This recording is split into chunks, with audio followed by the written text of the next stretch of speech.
Do you wish you knew what you had to know or wanted to know to be able to feel confident and competent in your first years as a school psychologist? I've been able to capture voices and words of wisdom from early career school psychologists, and I can't wait to be able to share them. I'm so excited about being able to share this. I wish I had known a lot of this stuff. I wish I'd had someone feeding me this information during my early years. So we are so fortunate to be able to capture the voices from 6 early career school psychologists who are going to tell you what they wish that they knew, things that they learned, and then we're going to have as a kind of a bonus last little piece, something to always remember in the back of your mind. So thank you to 6 very brave school psychologists who are sharing the things that they wish they knew, the things that they've learned, and those really critical pieces. And can't wait to share that last little piece. We're going to hear from Rachel and Taylor. We're going to hear from Jesse. And then we're also going to hear from 3 other school psychologists that had to be a little bit more discreet in sharing this, given the districts within which they're working, and you all understand that. So I've recreated names for them. But we are going to hear from Lisa, Milo, and Dr. Barnes. There's 3 general themes that we're going to look across today. Where first we're going to look at the wishes, at the skills that they wish that they'd had. We're going to look at what they've learned, and then something to remember. So let's start off with looking at our wishes for competencies.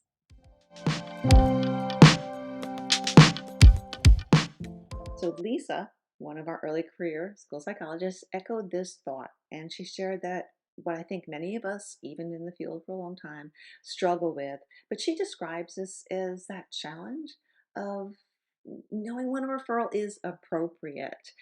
She further shared that she found it sometimes particularly tough because that line in the sand is so fleeting and can be different across different schools and different districts, right? And it's especially different than what she kind of had as this very clearly defined little box when she went through grad school.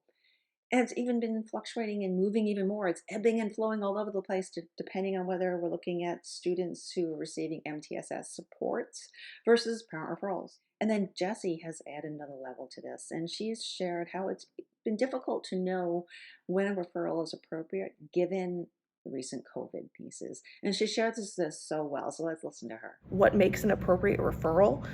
So I spend a lot of my time at the beginning of the school year kind of going over what an appropriate referral looks like, some of the things we need to consider, background wise, before we're jumping to a special education evaluation, especially, with COVID and how these impacts have been so widespread, like with kids not having exposure to social interactions, being able to develop their gross motor skills, climbing on playgrounds, and just kind of having that opportunity for that exposure to those situations, and also instruction too for the older kids.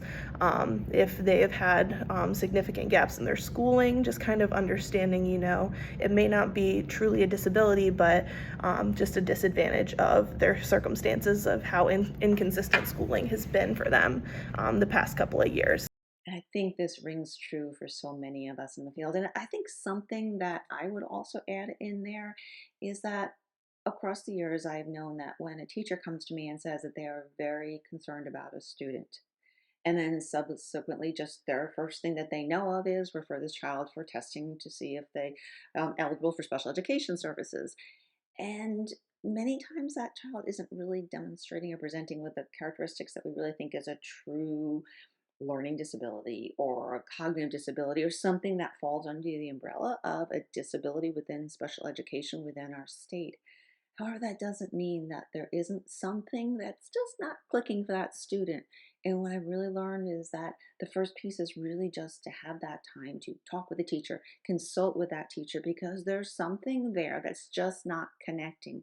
It might be the way that instruction is delivered, and we can go down that whole road of all the different things that it could be. But what I really want to put out there is don't brush this away, and I don't think anyone would, but take that time to consult with the teacher, to problem solve with that teacher, and see what other deeper discussion can bring forward, because there truly is a concern there. And our hats are not just typically, and most of our roles are not just about testing for special education. We have that other skill set that we can help through consultation as well too. And then again, wise words from Jessie. I'll continue on her line of thinking, but she also brought up the idea that really having that skill set really well defined to also know that we're not just lightly moving into testing without really thinking about the magnitude of what special education brings to the table and to the child.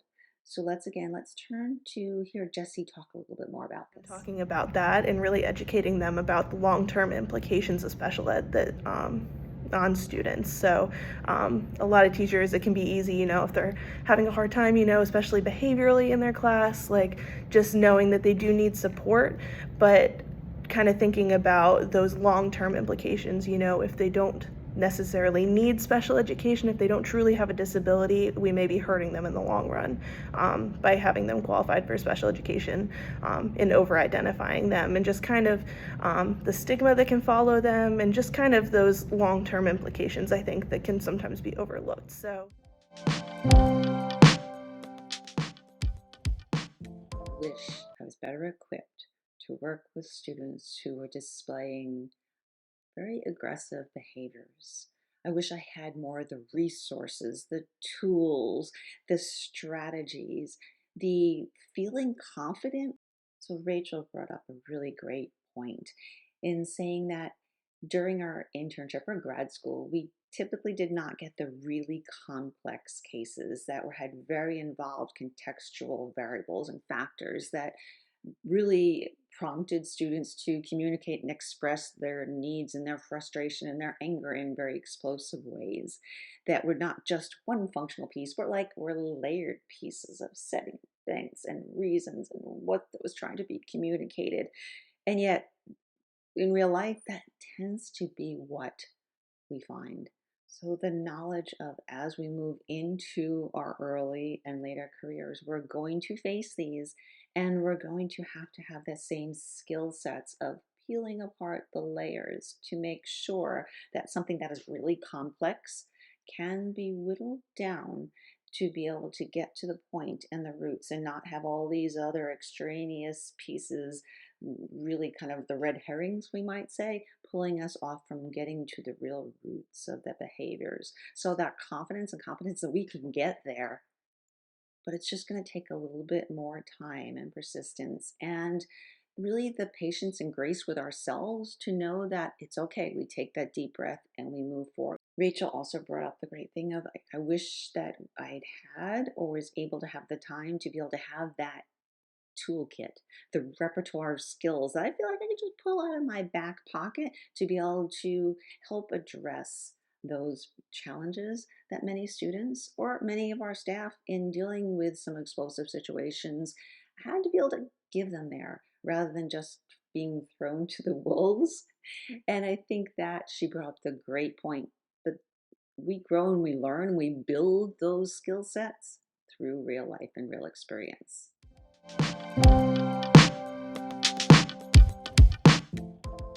Another great and a desire to have the competencies or maybe more of the knowledge or the fluency is how school psychology, our roles, the environment with which we work, especially related to special education regulations, walking in with the knowledge that there's big differences across states. Even the way we identify the data that we collect, there's differences between different districts. So our traineeship, our practicum experience, whatever you call that until your internship, might have been in different districts. And we might have gone into that not realizing that it's not the same across said different contexts. So the knowledge of that, the how the differences are and what that might look like, it's a wonderful opportunity if you have a university and you have your colleagues are in different states. And so maybe when you come together and talk about your experiences, you hear the language being different, the evaluation being different, the role being very different. Having had those experiences really critical.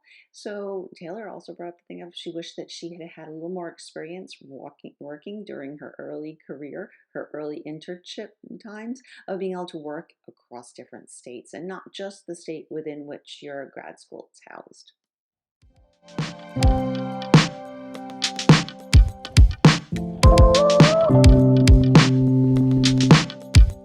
Now the lesson learned.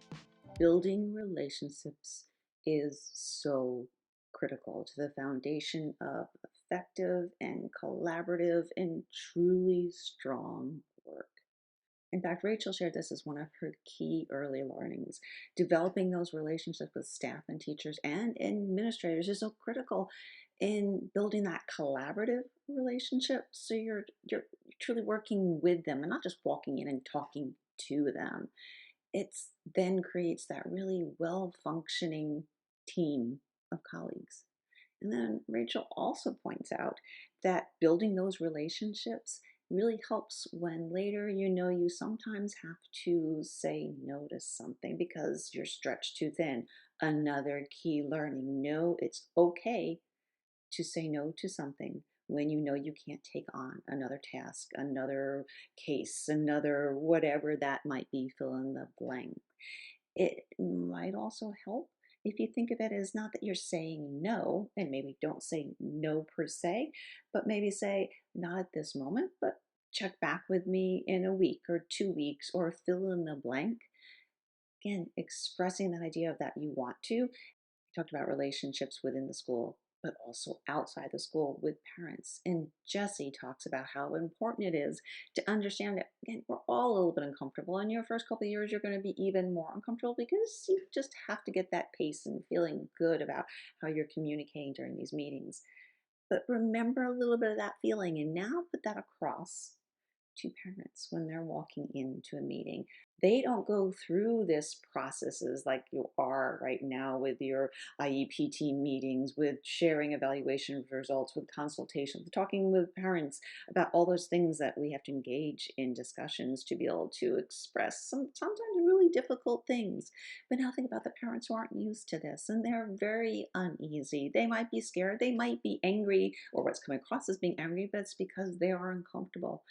And remember what that's like and try and really think about taking those moments to meet the parent where he or she or they are.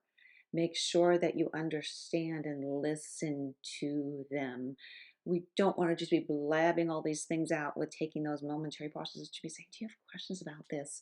Is there a way I can talk about this a little bit differently so it's more relevant to how you see your child? We don't want to be talking down, like when people say we water things down. No, we want to meet someone where they are and talk about it so it's relevant to the person that really most engages with a child. So now I want you to hear Jesse talk about some of these key points. Meetings can be scary for parents too. I know I definitely still get nervous going into meetings, especially those meetings where we're presenting evaluation results, and it's a lot of scary, big information that we're trying to present to people in a way that can be understood and also be portrayed in a positive way as well.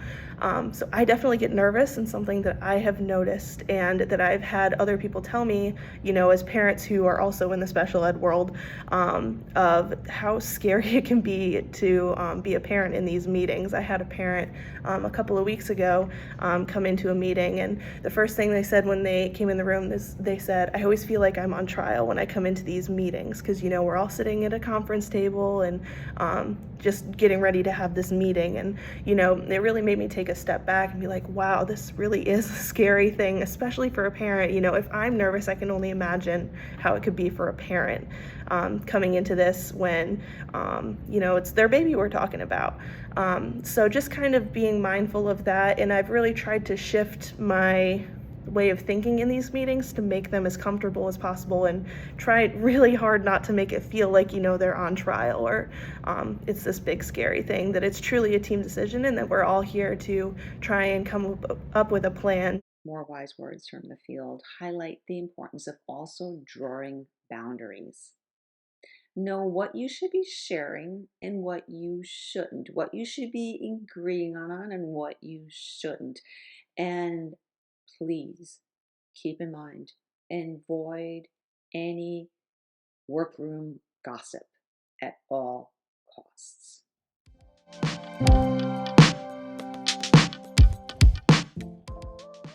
Being flexible, it is going to make your life so much easier. Write in pencil, not pen, or my favorite, wait for it, a friction erasable pen, multicolor. Oh, I love this. Really, truly, one year NASP had Gumby remember Gumby, as a representation to remind us we have to stay flexible. We have to go with the flow. We can't be so rigid that we can't all of a sudden now change a time for an observation or talking about a different child in a different way or meeting a different time or just the way that we sometimes do an order of thing and working with our colleagues.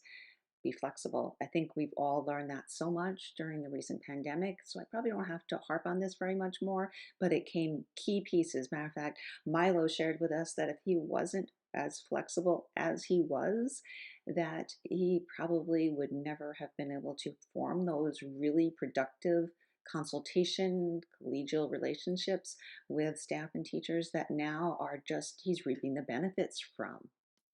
Be flexible.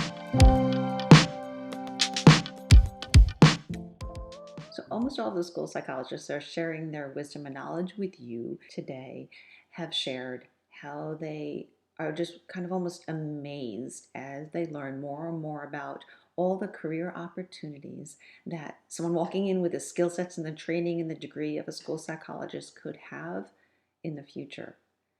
And there's that common sense of, but I wish I knew more about them. I wish I had a little bit maybe more about that and learned more about that during my grad school training. Maybe had more opportunities to be able to shadow someone who was fulfilling some of those roles. I wish I had someone that I could talk to because that might be a future role. And if I knew what those roles were, I could be building myself slowly up there, whether it's getting licensure, whether it's opening a private practice, whether it's going on to future roles in academia, whether it's getting more skills and becoming more of a behavior analyst. There's so many things out there. And actually, if you don't know already, I've had a huge amount, quite a few experiences, kind of an eclectic background as well. But I've had several opportunities also working outside of this traditional school psychology role. I do even have a video on that if you want to look at that. I'll try and remember to leave the link below. If not, you can just see in the school psychology playlist. But there's so many opportunities working in a federally funded grant or getting grant funding to be able to help you enroll, working in a center that specializes in something within the education realm. There are so many opportunities out there. So we wish, and one of the big wishes there was that we learned that there's there, but now how do I learn more about that? And is there someplace I can go centrally to think about where those all are? So a learning and a future I wish knew more about. Another lesson learned, and hear this because it's really important. And I think this will change your way of thinking about when you're going through interviews or thinking about future opportunities. Remember, you are also interviewing and digging down to learn more about these jobs or other opportunities. So with this, Rachel shared that, she's learned some really good questions that she would dig into a little bit more when she was looking at future opportunities. For example, what's your current staff? How many school psychologists do you have? How many diagnosticians do you have if that's the working model there? What's your turnover rate? How many people, if you have 6 openings right now, is that because those are new funded positions? Or is that something that these are people that have left? And how big is that? If we're talking about 6 positions and there's 120 school psychs, that might be not much. If it's 6 positions and there's only 8 school psychs, that might be something you want to dig into a little bit more and then follow through. What has been the reasons that some people have transitioned out of their role and why are these opportunities there? You might find that they're thinking about the role in a different way, that maybe they're trying to just have them school-based, or the idea is that they're kind of fracturing the role and the responsibilities that typically on a school psychologist, and they need a little more expertise in a certain area. So the idea here is think about and really dig down and explore. I know you're thinking that, oh, early in my career, I just want a job. I don't not feel like I had the experience, but ask questions. Think about what the opportunity is. What would a typical day be like? What makes most people happy that are here? What would you be expecting from me? Are there any things that you really see that excite you, think fit really well with what your current roles that you're looking for? Or is there something that you think I might need to develop a little bit more? But the idea is get some information on what is expected. If you're transitioning to a slightly different role within your current job site, again, same thing. What are your expectations from me? Okay? Describe what you would want to fulfill for these roles. Describe the perfect person, the perfect characteristics and skill sets that you think would fit this role best. Ask questions, dig down, find out more. You want to find the right fit. And tied to this, you also, during your first years, you really want to think about you. What do you as a school psychologist, what excites you about the role? What do you want to be doing? What have you tried and you realize it isn't quite for you? Or is there anything like that? Or is there an area that you think is really intriguing to you and you keep getting kind of pulled into wanting to learn more about that? Find out about you and what you are looking for, and then make that kind of idea there, and then see how that matches up to future positions and job opportunities that you have. Remember, you want to be able to be a good match as well. So think about that and define what you are as well. My guess is this is not surprising, but being organized. It is so important to be organized. Now, not that you have to be micromanaging, but the idea is you have a set process or system in place to be able to know how, when you get cases, whether it's for counseling, whether you get testing evaluations, whether it's you have to be organizing and you're a case manager as well, but have a system in place to be able to navigate through there, not skipping any kind of steps, and to be able to, at moment's notice, be able to tell someone where you are in the status there, whether it's because you're reporting to your supervisor or whether you're reporting to your administrator of building, or just someone asks you, where are you with this? Because I'm here and there and we want to coordinate and collaborate together. But have that also an easy way that you can get an answer to that person. You may use an electronic database, whether it's something that you have case logs within Excel or Google Sheets, or you might use something fancy like an Airtable. You might use, one of my favorites also is like little Post-it notes you move around. Be careful with that because Post-it notes fall. But there is an electronic Post-it note system that's also kind of also fun to be able to use. But the idea is you have a system, whether it's written down in your planner, whether you have tables of something. Be careful about it also being a whiteboard. I tried that system as well too, because you don't want it out in your office that anyone can see, but so you have to kind of color code or give students names, different codes. It can get a little bit messy, but the idea is have a system, make sure that it's working, and if it's not, try something a little bit differently, but invest that time up front to get something in place and have that something that you consistently use. I found that I like to keep a case log within an Excel sheet, and I have that open throughout the day when I'm at work. Whenever I do anything, I go on there and I identify what I've done across there. I have it also, I have a kind of fancy words. I have it linked to also the teacher and the grade, and it pulls up when they're planning times, all those kind of pieces. You don't have to even have that, but just have something. What I like about that is I'm walking down the hall and someone asks me, I can pull out my phone here and be able to tell someone where that is. But the idea is you have something, you use it, and you continually also monitor to make sure that it is working and it's effective and efficient, because having this wonderful system in place and not using it is not good. But you need to be organized. Figure out whether you print out a little planning sheet that you staple on the front of each folder so you know where you are with each student. Whatever kind of system you have, make sure that it is in a process there and it's organized and it's effective and it's efficient. I was also really surprised about how important organization can be for a psychologist, and just being able to manage your reevaluation caseload, if you've got counseling caseload, planning your initial evaluations to make sure that you're getting them done in the appropriate time frames. It can be really easy to get backlogged and kind of come up really close on that timeline, because when you get permission, you're like, oh, I got 60 days, I got all the time in the world for that. But truly it sneaks up on you so fast. My favorite thing to say is, to be a school psychologist, you almost have to be the perfect combination of type A and type B. So you've got to be type A enough to be really organized and kind of keep yourself on track, but you also have to have that element of being a type B personality, where you can kind of go with the flow, be flexible. We work in education, we work with kids, nothing's going to turn out the way that you originally planned for. So just kind of being that perfect combination of that type A and type B, where you've got some organization, but you're also kind of willing to go with the flow. So Lisa has brought this up, Dr. Barnes has brought this up, Taylor has brought this up. I think almost everyone who's shared input has brought this up to make sure that we share with all of you that it is okay to ask for help. It's okay to, if you're feeling overwhelmed, find someone that you can kind of debrief with and get back and set up your priorities. But remember, it is okay to ask for help. It is okay to ask questions.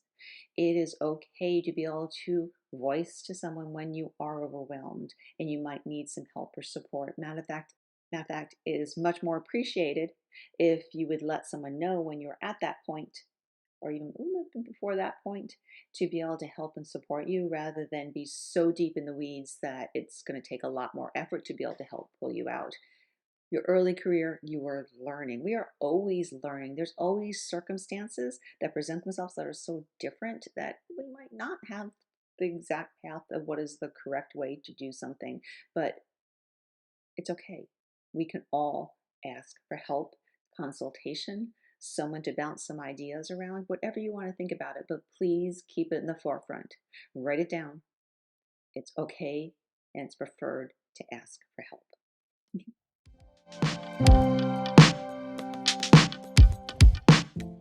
Rachel shared this, and it has just been wonderful because it's something that I have always struggled with as well. Find your work life balance, whether that means the idea that you leave your laptop at work, whether it means that you don't take folders home. I had a friend who always just left their power cord at work or didn't bring it in the house, or when they came in the house, they would put their work bag far away. But find something to be able to make that clear distinction between work and family life. And if you do that early on in your career, as Rachel has shared, it's going to be critical because it sets your pathway for the future. It's much harder to draw, as I've experienced, to be able to be more on the work side and to be able to pull back than to be able to start right away. Start maybe the first week or two and say, I'm just going to do this or this at home. And the next thing you know, the next couple of weeks, again, and before you know it, you're just regularly working at home as well too, and you will burn out really quickly. For example, Rachel even shared that because she just works at one school, she's able to leave her laptop and everything there at the school because she's not traveling between schools and has to have her laptop there. If you can find some way to get that grounded in you, it's going to keep your sanity. It's going to keep you fresh for when you do go to work. And it's going to avoid any type of burnout. As Rachel shared with us, our jobs are draining enough. And there's so much more that I feel like that can be shared with you that Lisa and Rachel and Taylor and Dr. Barnes and Milo have shared, and other people have sprinkled things in that I've probably incorporated in here as well too. I want to leave you something that just it brought this amazing smile to my heart and to my face when I heard what Jessie brought forward. So I want to wrap up and leave you with the words that I think she so eloquently points out to us. And then last, on a positive note, one thing that I didn't really expect coming into my role, especially as a pretty testing heavy psychologist, where I'm not spending, an entire semester getting to know students. I spend a fairly short period of time getting to know them and working with these students directly, is just how much of an impact you can have on these students in that short amount of time. So something that always surprises me and always makes my day is when I see students in the hallway and they wave at me, or they come up and say, hi, I remember you from first grade. They're remembering me from years ago when we did an evaluation, and just how much they valued that time with me and getting that attention, and just kind of getting to work with me, just how much of an impact I can have. And that is honestly probably one of my favorite parts of this job, is just getting to see the impacts that I have on these students, and how much of a difference I can make. So that's one of my favorite parts of being a psych.